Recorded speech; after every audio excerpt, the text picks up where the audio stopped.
16. septembra leta 2015 je v skladu z enotno metodologijo delovanja urgentnih centrov v državi začel delovati urgentni center v Splošni bolnišnici Murska Sobota. Kaj vse so preživeli v minulih 2 letih, pa za oddajo Minute za zdravje strokovni direktor bolnišnice. Delovanje v teh 2 letih, kako ste zadovoljni, kaj to pomeni sedaj v 2 letih, s čim vse ste se soočili in kaj vse ste morali že prestati?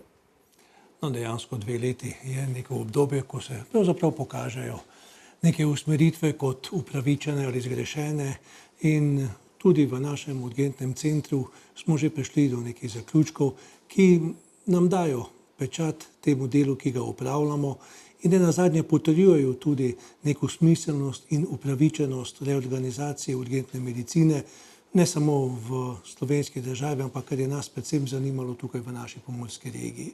Toliko bolj nekako z ponosom nekje zaključujemo 2 leti delovanja, ker je želja po spremembi urgentne medicine v naši bolnišnici, v naši regiji bila prisotna že kar dobro poldrugo desetletje, preden je prišlo tako daleč, da smo res lahko začeli izvajati urgentno medicino v sodobnih prostorih urgentnega centra naše bolnišnice. Dejansko od samih začetkov, ko smo nekje skupaj strokovnjaki iz tega področja poskušali postaviti temelje drugačnemu delovanju, smo zdaj prišli v neko fazo urejenosti tega sistema, koliko se je pač dalo, in tako tudi v naši bolnišnici zdaj izvajamo oskrbo odraslih urgentnih pacientov v smislu internistične obdelave in kirurških urgentnih stanj v našem urgentnem centru. V tem trenutku še tudi otroci prihajajo iskati nujno medicinsko pomoč, na nek način na otroški oddelek ali pa tudi preko urgentnega centra. Stvar ni še do kraja dorečena na vseh nivojih organizacije urgentnega zdravstva. Mi še zmeraj prizadevamo tudi v naši bolnišnici urediti pediatrični urgentni center. To je nekje izziv, ki po 2 letih nekako še ni bil rešen. Smo pa kar nekako ponosni na to, da v teh segmentih internistične in kirurške nujne medicinske dejavnosti zagotavljamo vse tiste storitve, ki jih prebivalci naše regije potrebujejo.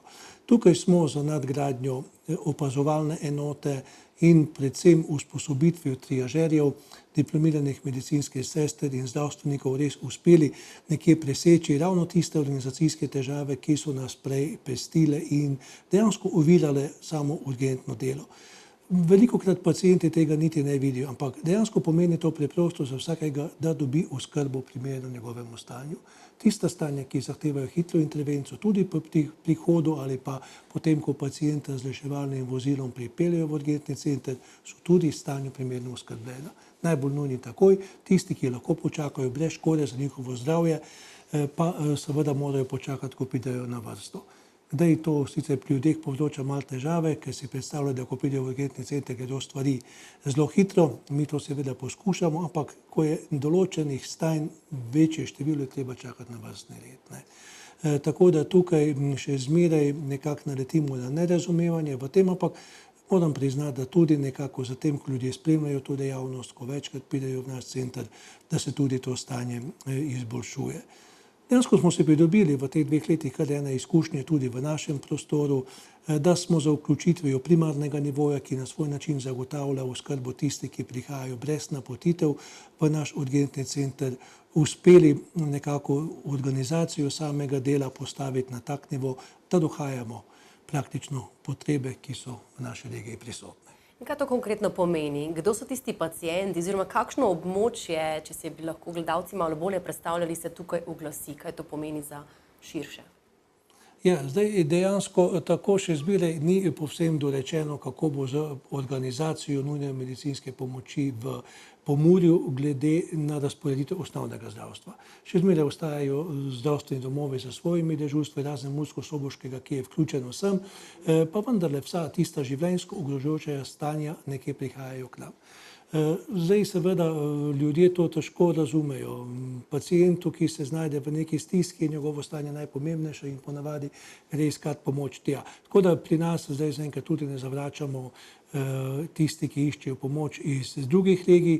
Seveda pa, dokler sistem ni spremenjen, priporočamo, da gre vsakemu k tistemu najbližjemu. Razen za neka stanja, ki je napoten v urgentni center, internistična, kirurška, nujne medicinske storitve se izvajajo samo pri nas v urgentnem centru. Nekje ravno te napotitve, ali če napoti zdravnik, ki je dežuren v zdravstvenem domu, ali pride k nam in ga tukaj pregleda najprej zdravnik zdravstvenega doma Murska Sobota, ki tukaj upravlja delo, pa še zmeraj stvar, ki bo treba v kratkem nekako doreči, da bo lažje vsem pacientom, ki iskati svojo pomoč. Pa potem seveda moramo se dotakniti tudi načrtov za naprej. Sedaj stavba res nova, začeli ste 2 leti, sedaj za vami vidite, kje so pomanjkljivosti in seveda pediatrični oddelek zagotovo rabi svojo smer, svoje prostore. Kaj še tisto, kaj boste uredili? Dejansko smo mi sproti analizirali potrebe, tudi možnosti, ki so dane in neke stvari že sproti tudi spreminjali. Preuredili smo kirurške ambulante, dodatno smo uvedli zdravnike interniste ob povečanem navalu pacientov, tudi triažno mesto dodatno smo aktivirali, kadar je potrebno, tako da smo v dogovoru z ministrstvom kot glavnim investitorjem tudi že neke spremembe uvedli. Seveda se podogovarjamo še naprej tudi o organizaciji pediatričnega urgentnega centra. V začetku smo si predstavljali, da bo pač to enostavno možno urediti z neko dodatno ambulanto, vendar glede na zahtevnost tako populacije otrok kot števila iskalcev z te starostne skupine pač narekuje tudi izgradnja pediatričnega urgentnega centra, temeljit pristop in praktično samostojni center, ki bo nekako deloval v povezavi z obstoječim urgentnim centrom. Tako da zdaj smo nekje v fazi dogovorov, iskanja ustrezne tudi prostorske rešitve, kjer bo potrebno tudi prostore preurediti, adaptirati in jih usposobiti za to, da bodo primerni za izvajanje pediatrične urgentne dejavnosti. Seveda ob samih prostorih je pa še večji problem kadrovska problematika. Ampak glede na število pediatrov v regiji, tudi v naši bolnišnici, predvsem na število mladih, ki so nekje proti koncu usposabljanja, si v naslednjih letih obetamo, da bomo tudi to vrzel lahko premostili in da bo tudi oskrba, urgentna oskrba otrok vseh stanj, ki to zahtevajo v otroškem obdobju, zadovoljivo rešena. Urgentni center je sestavljen iz različnih enot. Ob prihodu v stavbo se najprej srečamo z osebjem, največkrat medicinsko sestro. Kako poteka delo na urgenci in kakšni so statistični podatki, nam je zaupala vodja zdravstvene nege. Okrog 40.000 pacientov pregledamo v urgentnem centru. To število se je nekoliko povečalo zaradi tega, ker smo edini urgentni center v tem predelu, v severovzhodni Sloveniji. Ljudje so sedaj izgubili nujno zdravstveno službo v zdravstvenih domovih, ti so se priključili našemu urgentnemu centru, predvsem iz zdravstvenega doma Murska Sobota, so splošna dežurna služba tukaj 24 ur prisotna in povprečno tudi čez 1300 obravnav oprave v naših prostorih nujna medicinska služba zdravstvenega doma Murska Sobota. Prav tako še nimamo urejeno z pravilnikom o organizaciji nujne medicinske pomoči v Pomurju rešenih ostalih zdravstvenih domov, tako da tudi določeni pacienti iz drugih regij oziroma z drugih zdravstvenih domov pridejo k nam po pomoč in se ne ustavijo v pripadajočem zdravstvenem domu. Seveda jih mi ne odklonimo, kajti tudi pravilnik o nujnem zagotavljanju medicinske pomoči dovoljuje tem pacientom, da lahko pridejo k nam brez napotnice. Tudi nekaj imamo takšnih, okrog 200 mesečno, ki pridejo v urgentni center iz drugih območjih. Ne smem pozabiti, da smo tudi zelo blizu avtoceste in zelo tranzitna pokrajina, tako da v teh poletnih časih in tudi drugače imamo kar precej tujcev, ki se obrnejo k nam po zdravstveno pomoč. To so predvsem kakšne prometne nesreče in nujna stanja, ki dejansko rabijo urgentno zdravstveno obravnavo. Tako da pri nas zagotavljamo okrog 4500 pregledov na mesec v celotnem urgentnem centru. To vključuje splošno dežurno službo, internistično dežurno službo in pa seveda kirurško nujno službo. Ta številka variira 200 plus minus v kakšnem mesecu, glede tudi na obolenja.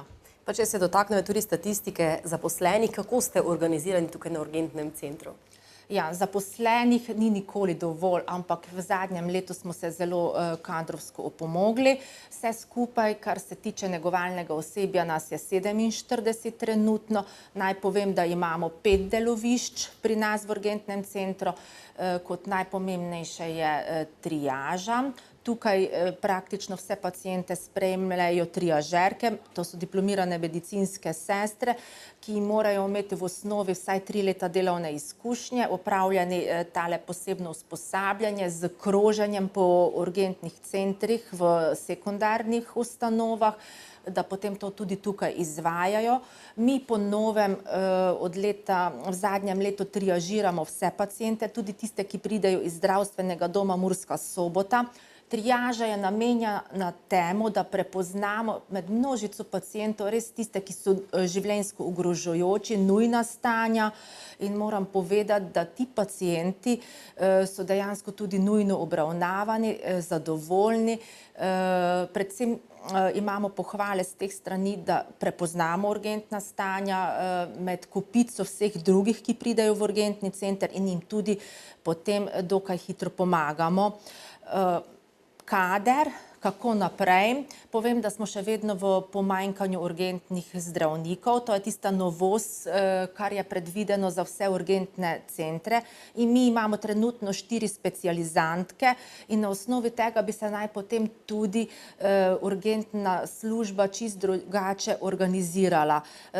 Urgentni zdravniki bi prevzeli delo splošnih oziroma bi skupaj s splošnimi zdravniki opravljali tisto osnovno službo urgentne zdravstvene obravnave, kjer bi tudi določena stanja sami obravnavali, kajti za to bi bili usposobljeni in bi bila manjša frekvenca pri internističnih obravnavah, pa tudi kirurških. To pomeni, da bi kakšno rano manjšo zašili, da bi prepoznali določena kronična obolenja in jih tudi znali stabilizirati in bi mogoče potem bil manjši naval na bolnišnične zdravnike, ki pa so trenutno še vedno tudi v pomanjkanju v našem urgentnem centru, ampak nekako probamo zadovoljiti z specializanti obravnavo. Ti specializanti imajo vedno na razpolago nekega mentorja, starejšega specialista, s katerim je možna potem tudi konzultacija. Tako da smo v zadnjem letu predvsem po številnih pripombah, ki smo jih imeli od naših pacientov, uvedli dodatnega internističnega zdravnika v popoldanskem času, ko je potem tudi po časovni analizi, ki jo spremljamo, največja špica v urgentnem centru. Statistični podatki so zelo dobrodošli pri nas in na osnovi tega tudi lahko delamo določeno reorganizacijo. Naj povem, da je največ pacientov v ponedeljek v urgentnem centru in potem zopet v petek, in sicer tam od 11. in do 8. ure zvečer. Potem se to počasi začne umirjati. Čez vikend ima naval predvsem splošna dežurna služba, zato ker vseeno ni zdravstvenih domov nikjer drugje, predvsem tudi tam do 11. ure zvečer, potem se pa to vse počasi umirja. Tako je na urgenci ob nedeljah na primer na voljo splošni zdravnik. Ob tem sta prisotna tudi zdravnika v internistični nujni ambulanti in kirurški nujni ambulanti. Čez vikend med 8. in 14. je prisoten tudi pediater. Je pa znotraj bolnišnice veliko sodelovanja, kot tudi z bolnišnico Maribor ali drugimi. Kot ste rekli, sprejmete tukaj res vsakega pacienta, ampak nažalost je velikokrat tako, da ni vse nujno res nujno. Mogoče so kakšne statistike tudi glede na to, kaj so tista stanja, kar bi vi svetovali, da naj premislijo pacienti doma ali pa na kakšen način sami poskrbijo zase. Tako, imamo ogromno kroničnih bolnikov, ki so praktično včasih slabše disciplinirani in z svojim početjem toliko večkrat so obiskovalci našega urgentnega centra. Jaz bi svetovala vsem tem kroničnim zdravnikom, pacientom, in pa tistim, ki imajo vpeljano neko terapijo, da se dosledno držijo zdravnikovih navodil, da poskušajo, saj so oni poučeni, si sami doma pomagati, naprimer pacienti, ki imajo kronično obstruktivno pljučno bolezen, da si na pravilen način dajejo zdravila z razpršili, da spremljajo svoje stanje, da potem obiščejo mogoče svojega osebnega zdravnika, ki jih točno pozna, ve, kakšna predpisana zdravila jemljajo in jih potem lahko tudi naprej napoti in da potem ne obiskujejo vedno za vsako malenkost urgentnega centra. Potem tudi urgentna stanja, ki jih tukaj najpogosteje obravnavamo, so razne poškodbe pri kirurških stanjih, kot so zvini, potem tudi imamo izpahe, potem ogromno zlomov. Tukaj si že pacienti morajo pomagati na terenu sami. Prva pomoč je zelo pomembna, ogromno časa tudi posvetimo temu, da jih naučimo, da se preprečijo nadaljnje posledice ali pa da tudi omilijo bolečino.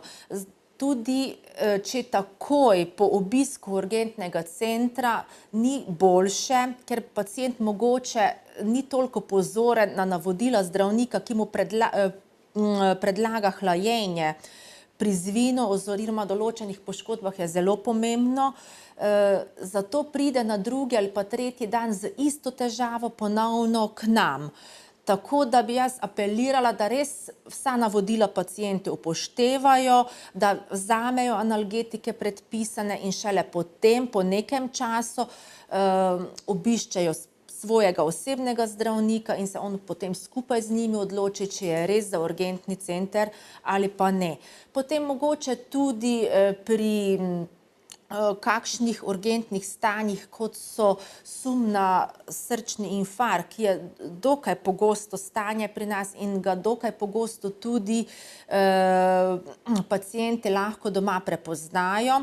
Gre za značilno stiskajočo bolečino za prsnico, ki po določenih zdravilih, nitrolingvalu, ne popusti, tej bolečini rečemo stenokardija.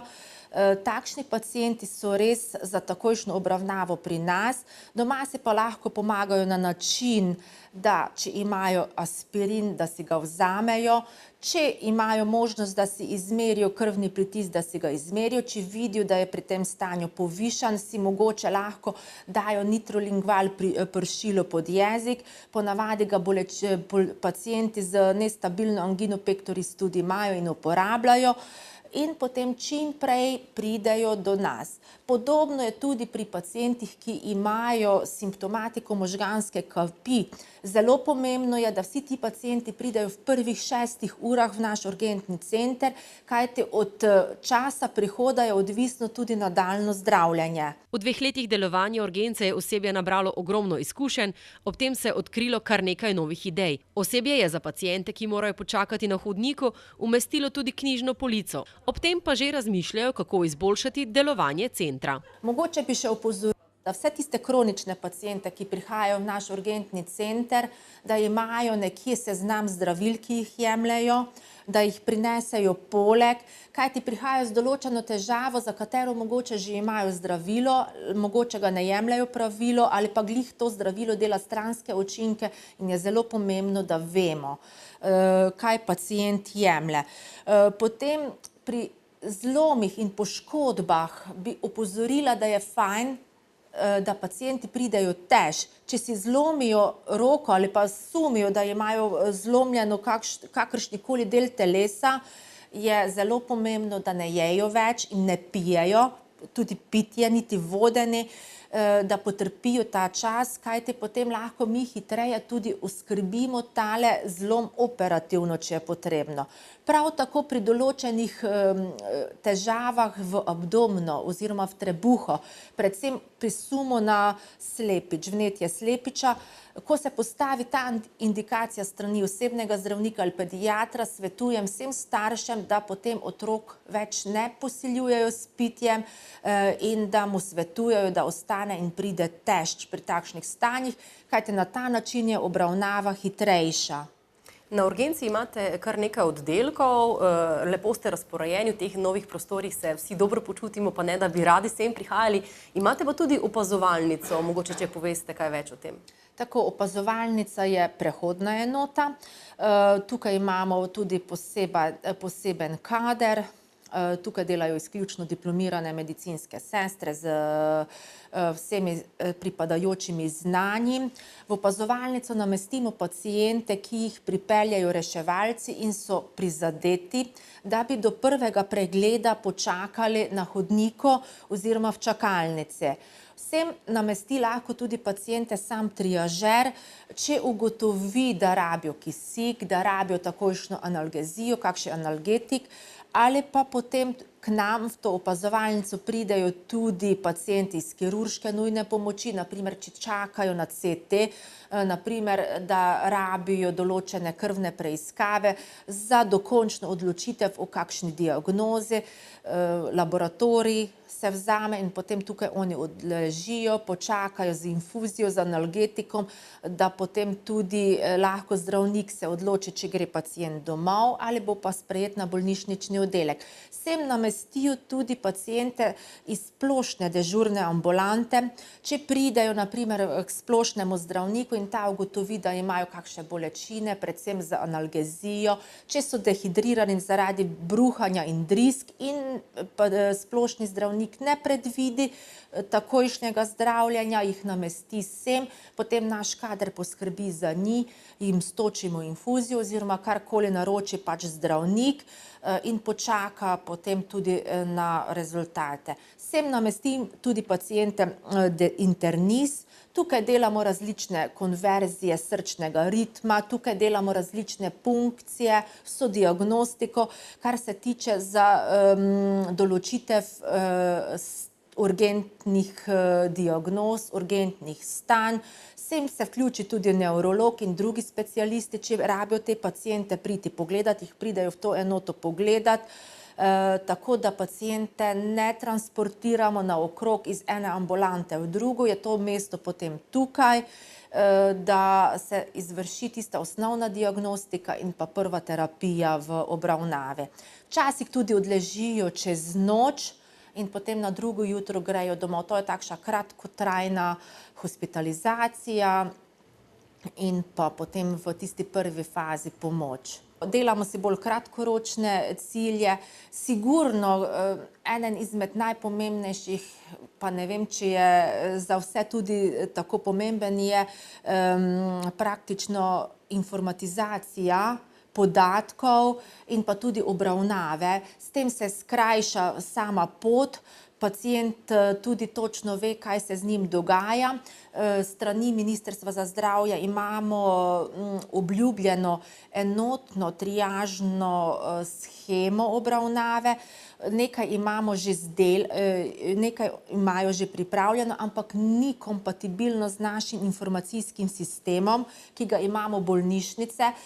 Tako da si želimo poenotenja triažne osnove razporeditve v informacijskem sistemu z programom, ki je trenutno v večini slovenskih bolnišnic, da potem pacient ve, kje je oziroma kaj se z njim dogaja. To pomeni, da se tudi vidi, ko je v laboratoriju, ko je na rentgenu in da potem tisti pacienti, ki so v čakalnici, nimajo občutka, da jih je kdo prehitel ali pa da se je kdo vrinil v čakalno vrsto.